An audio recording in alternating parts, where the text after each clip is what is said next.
Salut, c'est Sylvain The Animator Bureau. Pourquoi The Animator? J'aime ça quand les héros s'animent. Je suis en vacances, j'ai mon look vacances, j'ai ma tasse de Hulk en train de prendre mon café. Je veux vous parler de films DC.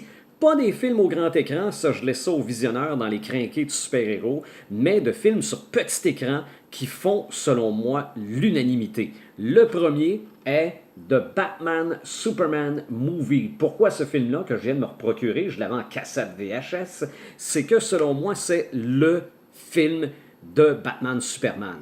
On rencontre dans ce film-là un vrai Batman, un vrai Superman, un vrai Joker, un vrai Lex Luthor. Et c'est pour les dessins animés des années 90 de Batman et Superman, leur première rencontre. Donc, ne s'entendent pas au début, ont des méthodes différentes.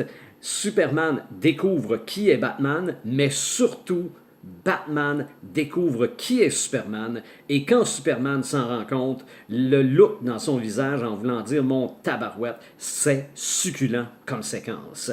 Autre film que je vous invite à regarder, c'est Assaut sur Arkham. Je ne suis pas le premier à vous le mentionner. Si vous avez vu Suicide Squad, le film, vous avez aimé, vous n'avez pas aimé, voyez Assaut sur Arkham. Moi, ce film-là, je l'ai vu le lendemain de mon visionnement de Suicide Squad et je pensais que c'était un film de Batman.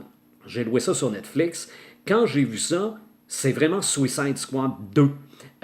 C'en est presque malaisant à tel point il y a un parallèle à faire entre le film sur grand écran et ce film-là, mais selon moi, ce film-là est grandement meilleur que le film Suicide Squad. Et autre suggestion vidéo que je vous fais, c'est le film Batman Beyond The Return of the Joker. Pourquoi? C'est que dans ce film-là, pour ce qu'on appelait le Diniverse, les dessins animés des années 90 dessinés par Paul Dini, ça démontre jusqu'où le Joker est prêt à aller pour atteindre son but. Et c'est pour les dessins animés des années 90 l'équivalent de la BD de Killing Joke pour le monde de la bande dessinée. Donc, essayez ces trois films-là, en vente pas cher dans les magasins, ça vaut définitivement la peine.